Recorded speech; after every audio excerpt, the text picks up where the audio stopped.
Two households. Both alike in dignity. A pair of star-crossed lovers. Star-crossed lovers.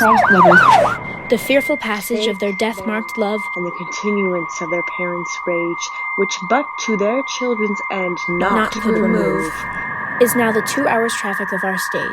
the which if you with patient ears attend, what here shall miss. Our toil shall strive to mend.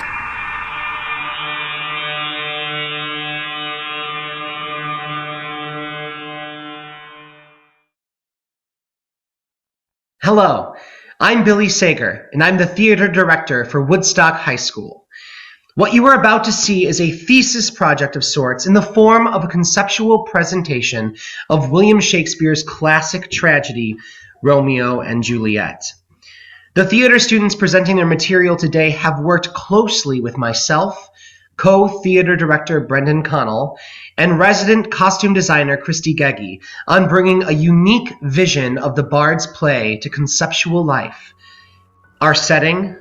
Verona, closely modeled after a not-so-distant future United States, a dystopian future, if you will, where civil unrest, social injustice, and an ongoing pandemic have ravaged the land, turning brother against brother, neighbor against neighbor.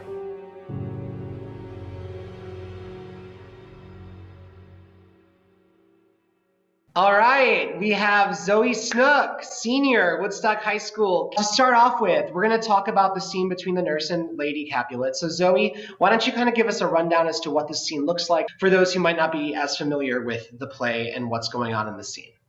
So the scene begins with Lady Capulet, and she's looking for her daughter, and then before she can actually say what she wants to, she gets interrupted by me, playing the nurse. Now by my maidenhead at 12-year-old I bade her come. What lamb? What ladybird? Oh, God forbid.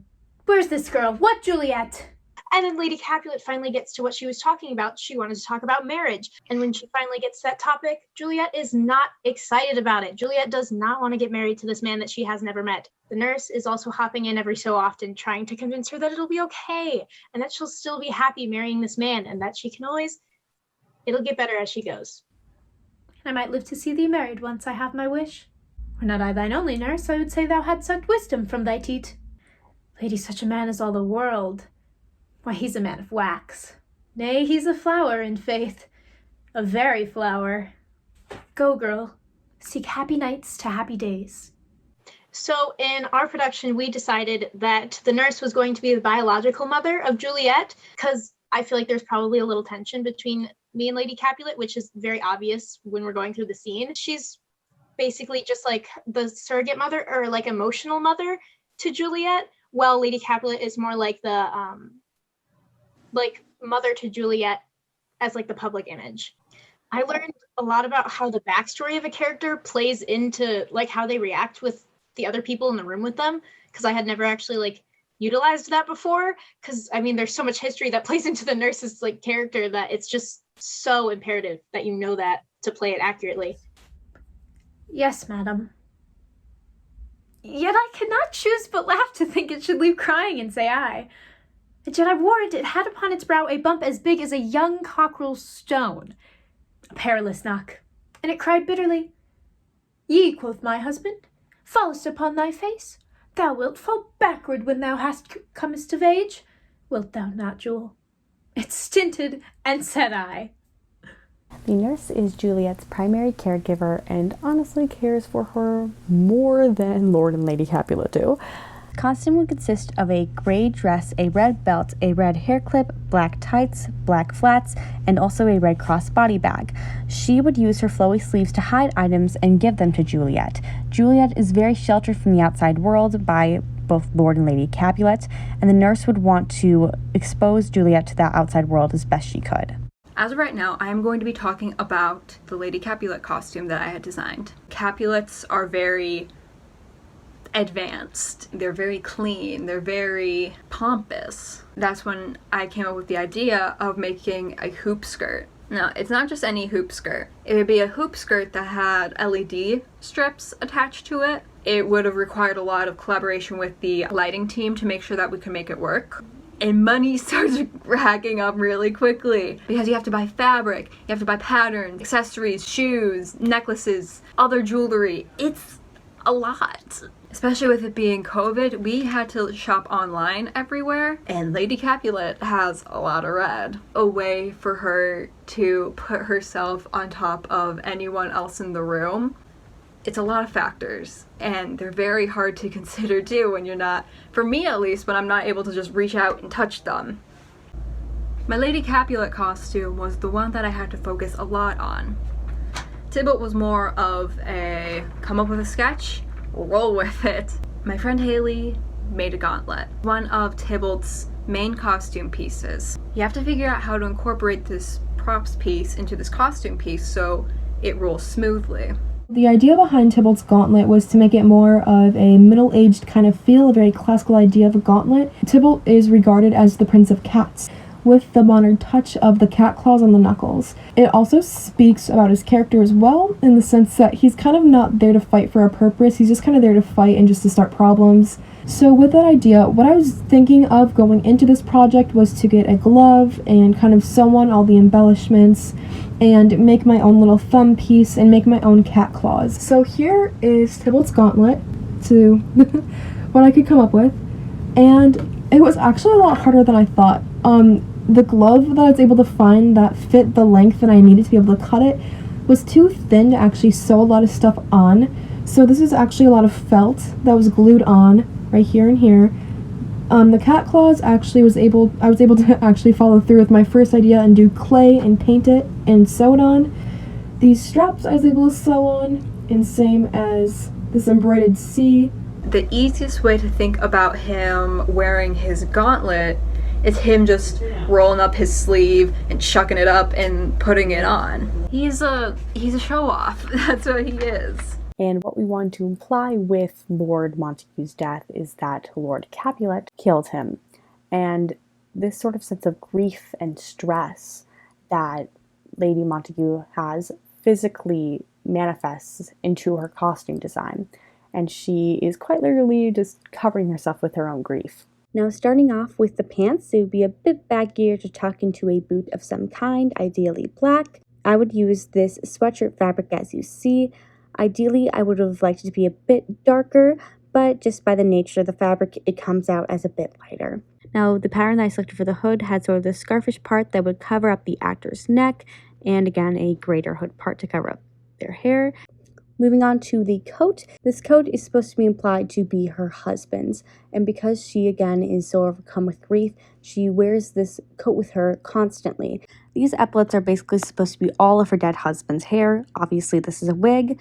It brings up another good point about props where you need to think about the small things. What would like food and beverage look like in this world? What would money be like in this world? You're not gonna have time to make your cool saw sword or like your blade made out of bones. What weapons would I find in a Home Depot? Aha! A bat with barbed wire wrapped around it. We had like the perfect wiffle bat. Next thing I did is that I took yarn, I hot glued it and wrapped it around so it would look all funky. And then if you look closely, you'll see like little spikes made out of hot glue. And the way I did that is I'd do a dollop of hot glue onto the bat and then I'd hold it on its side and let it drip down.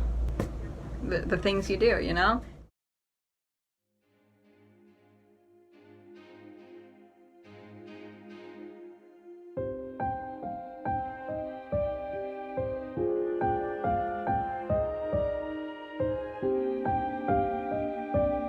All right, so we have Larissa Beckman, who is a junior? Yeah. How are you a junior already? I don't know. Crazy to me. And we also have Brendan Connell, but his sound isn't currently working. So he can hear us, We can't hear him, but he'll be typing up some responses. He's going to mime his entire part of this interview.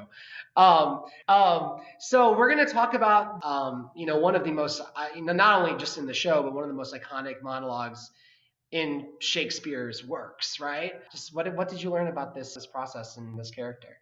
We went for a more gender-neutral approach with Mercutio, where Mercutio doesn't really identify as either male or female, but Mercutio is very, very much biased towards Montagues because of their relationship with Romeo. How would you characterize that relationship?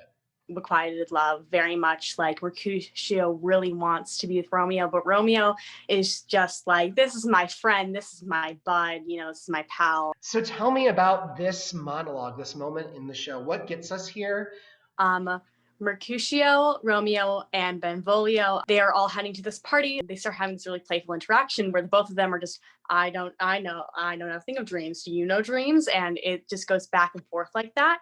And basically at that point, Romeo's like, well, what do you know of dreams? And Mercutio basically just goes on this very, really long ramble about Queen Mab.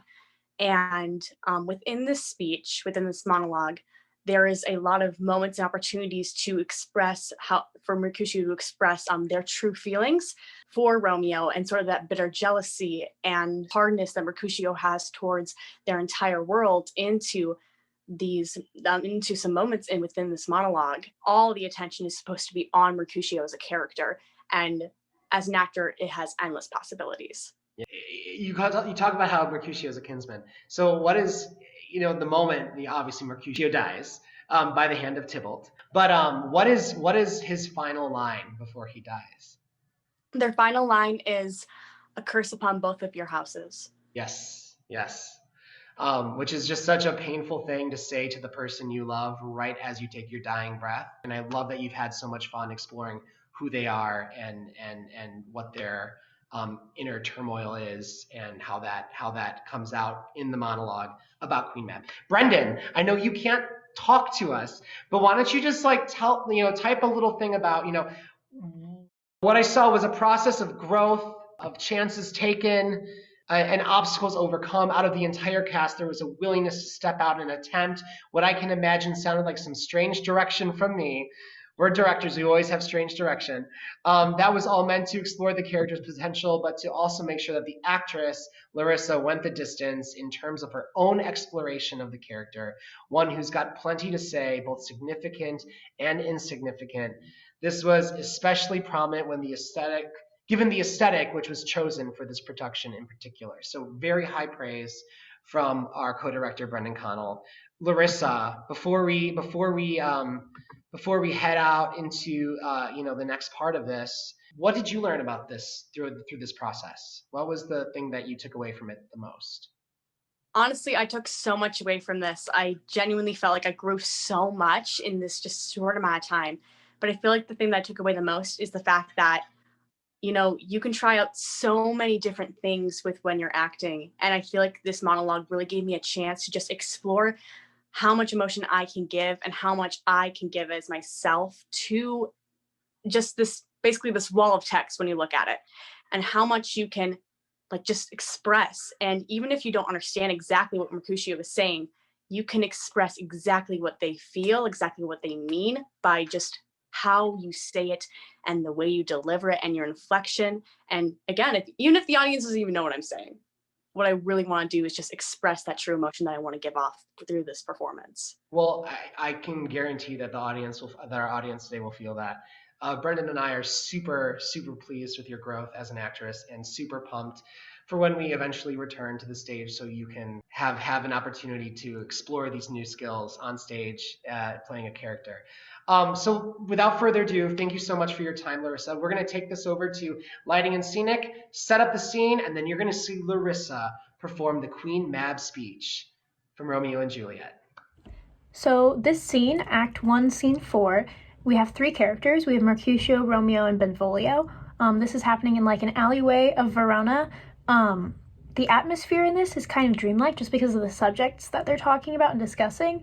And so we were thinking maybe some warm lighting, a little bit of natural light, and kind of dreamy. So maybe some purples, but like not very noticeable purples, and just like blues and kind of those cool colors that you would imagine seeing in kind of like nighttime moonlit kind of atmosphere. Oh, then I see Queen Mab hath been with you. She is a fairy's midwife, and she comes in shape no bigger than an agate stone, on the forefinger of an elder man, drawn to the sea of little autonomies, that dwarf men's noses as they lie asleep. Her wagon spokes made of the long spinner's legs, the covers of the wings of grasshoppers, her traces of the smallest spider's web, her collars of the moonshine's watery beam, her whip of cricket's bone, the lash of film, her wagoneer, a small gray-coated gnat, not half so big as a round little worm pricked from the lazy finger of a maid. Her chariot is an empty hazelnut made by the joiner, squirrel, or old grub. Time out of mind the fairies' coachmakers, and in this state she gallops night by night through lovers' brains, and then they dream of love, or courtiers these that dream on curtsies straight, or lawyers' fingers who straight dream on fees, or ladies' lips who straight on kisses dream, which oft the angry Mab with blisters plagues, because their breasts with sweet meats tainted are.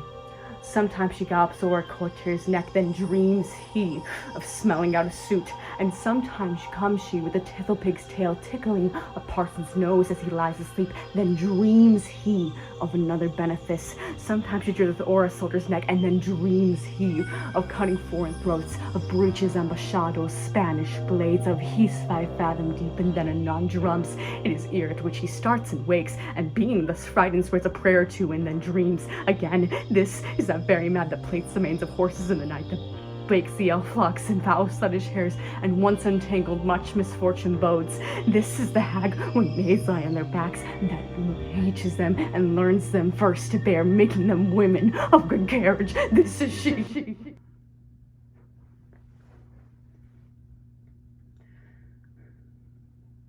True.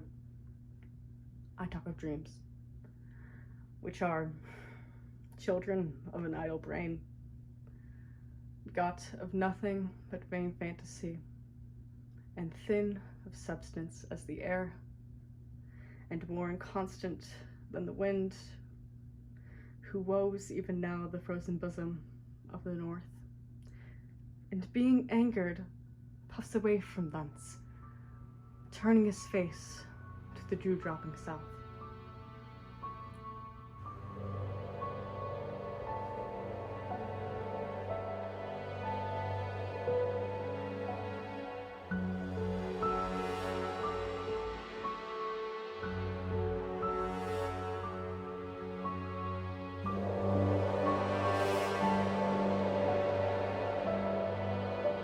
Act 2 and Scene 2, this is the scene with Juliet and Romeo.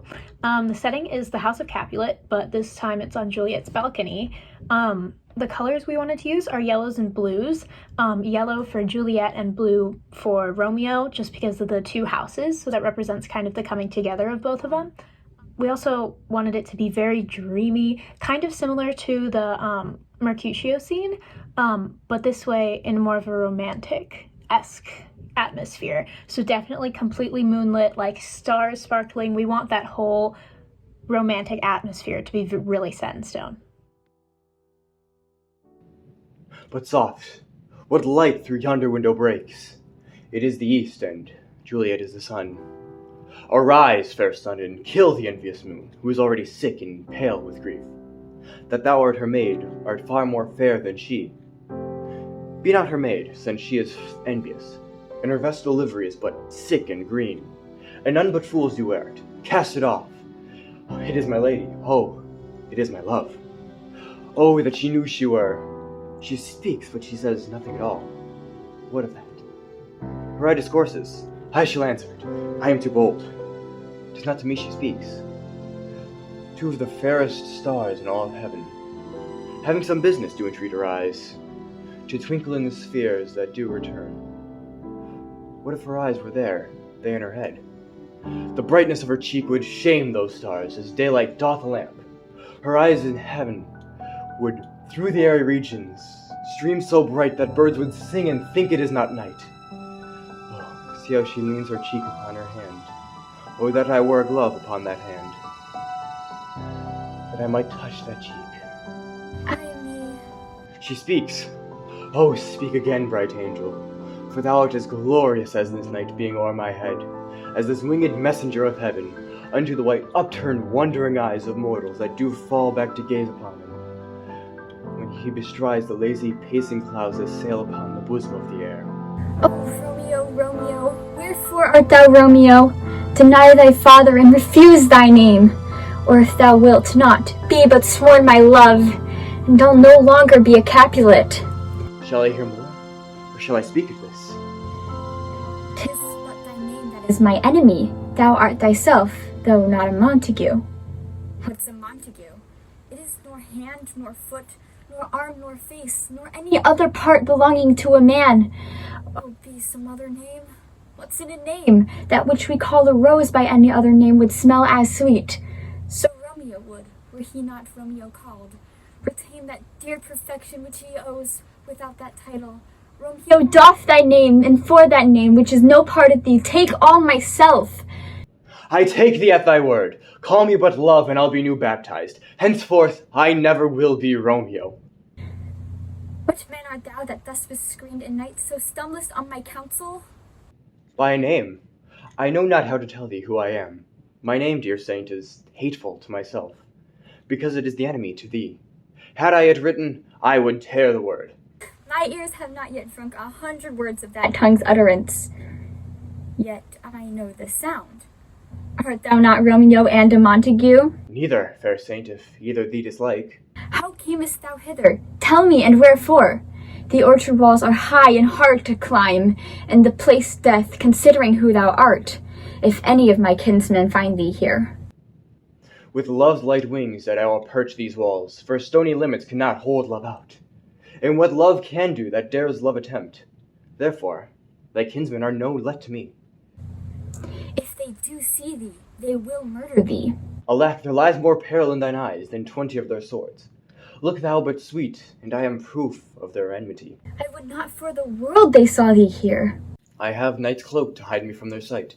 And but thou love me, let them find me here. My life were better ended by their hate, and death prorogued, wanting of thy love. By whose direction foundst thou out this place?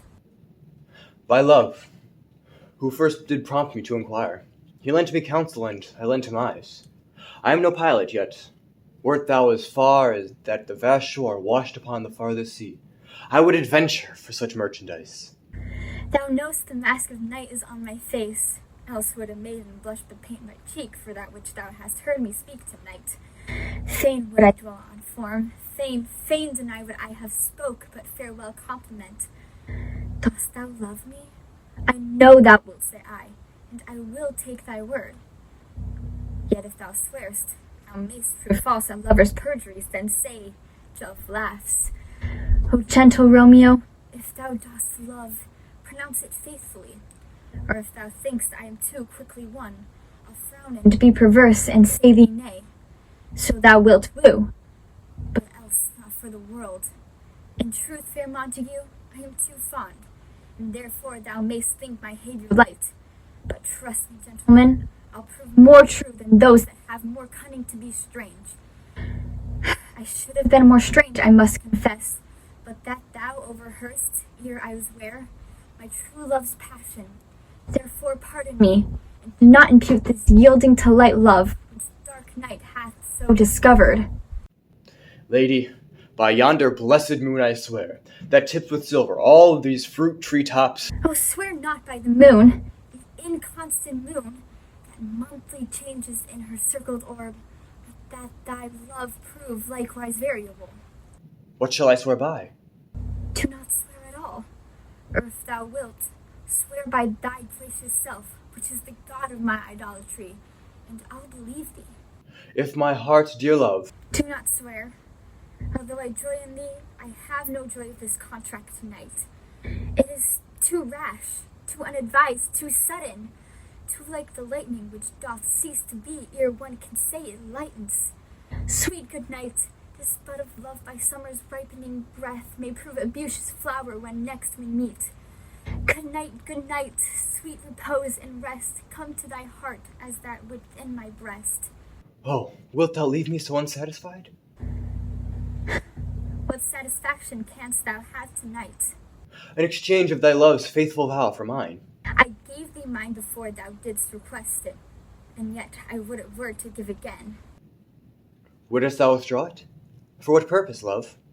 But to be frank and give thee again, and yet I wish but for the thing I have. My bounty is as boundless as the sea, my love as deep. The more I give to thee, the more I have, for both are infinite. I hear some noise within. Dear love, adieu. Anon, good nurse. Sweet Montague, be true. Stay but a little. I will come again. Oh, blessed night. I am afeard. Being a knight, all this is but a dream, too flattering to be substantial.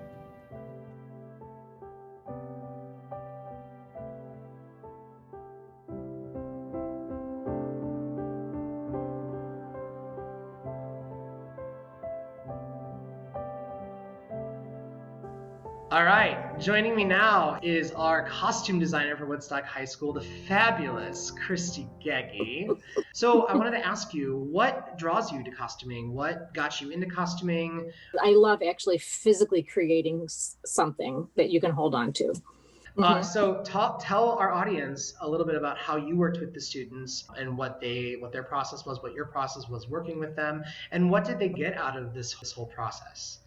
Well, the students were each assigned a couple of characters to design costumes for, and we all spent time, you included, talking about the setting. I talked to the students about how their character fit into the world and how they could express that through the costumes, and the tasks that they were given were to design the costume and then source and price all the materials to make it happen. All the characters had backstories that I think are reflected in the choices the kids made for the costumes.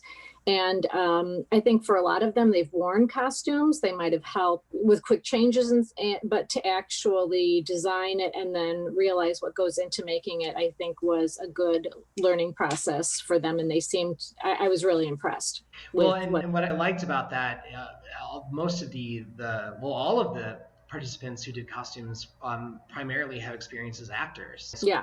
I know some of them have dabbled a little bit. That was what was really interesting for me, is to see this whole other side of theater become, available to them and just be like, wow, I have something to say here too, and kind of expanding their horizons as artists. Right. Yeah. And I think if you're an actor and you love theater, odds are you're a pretty creative person. And I think to be able to, stretch a little bit and try a different realm of creativity was really fun for them as well. Absolutely. So they did their costumes, but you did a costume for us as well. Yes, Sister Lawrence, her character sort of, it's important, but recedes. It's not, she's not loud or the center of attention. And so the colors for her costume are muted, and they also sort of recede. She's got a very full stole that she can use to hide things, or she can keep her hands there. And then she wears a cross that's red, and the cross doubles as a key to get into, secret passageways and compartments and stuff like that. And the beading on the cross is a reminder of all, it's also red, the blood that's been shed by both of these families. Really awesome details. And I love how your influence clearly, and the way that you speak about a costume and the way that you come up with your ideas.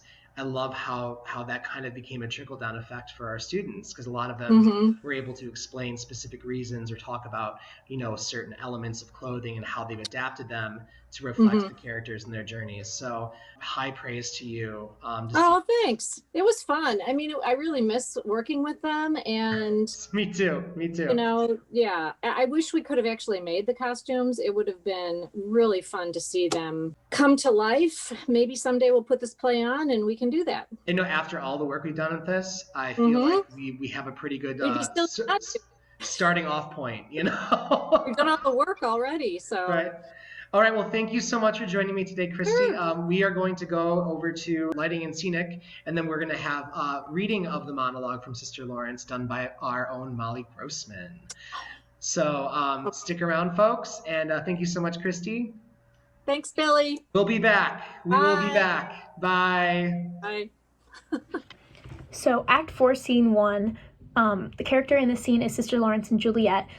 This is happening in the cathedral, and we wanted to get a little creative with the kind of cathedral atmosphere, especially considering this is in a post-apocalyptic world.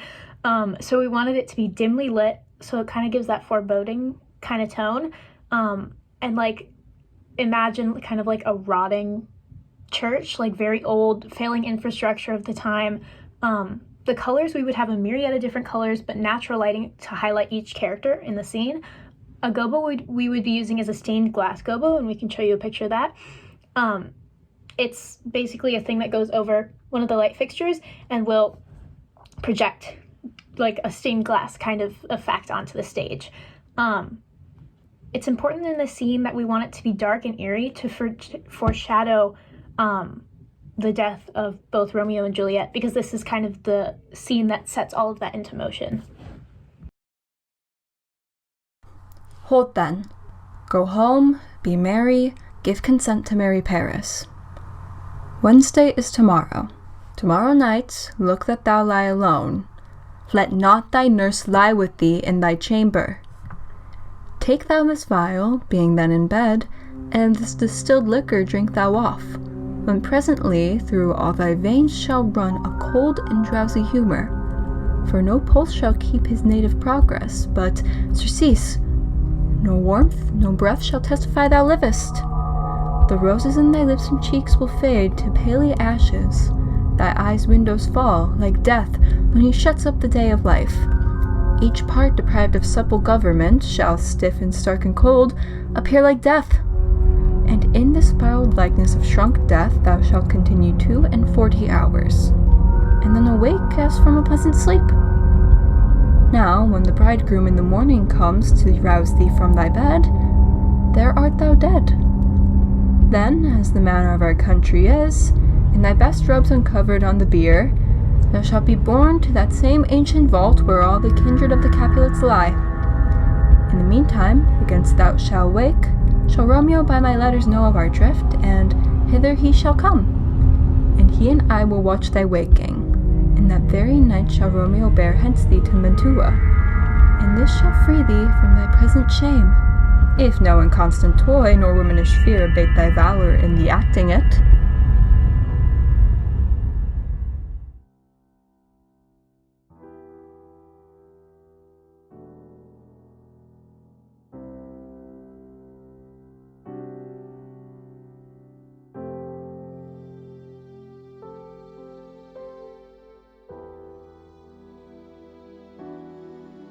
What I have learned about costuming and design and everything in this project has been very, very helpful for me, because I really have been able to gain this appreciation for crew members and the amount of work it does truly take.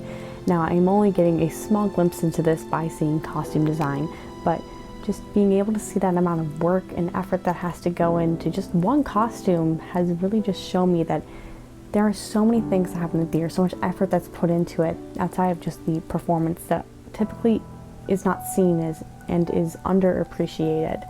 And it sort of made me look back and reflect to myself if I've underappreciated that. And I've just been able to gain this sense of just understanding more and being more grateful for those things. So to any crew member, thank you so much for the work you do. And I'm just really glad that I've gotten this experience to be able to learn that and grow more within myself. The idea of making any part of her costume had me all worked up, because it was like, oh my gosh, I'm not even going to be able to put this on the stage, but like, so support your theater people, whether they be your cousin or your kid or your friend or someone professional. They miss theater, They do. They really do right now. Thank you so much for joining us. And thank you to Brendan Connell, Christy Geggy, and all the young artists who put forth effort to make this presentation a reality. Since March of 2020, our program has been held hostage by the ongoing pandemic. But we look forward to the day when we can welcome our wonderful community back into our theater, and our young artists can get back to doing what they love most, exploring and understanding humanity in the very special way only the arts can do. We'll see you soon.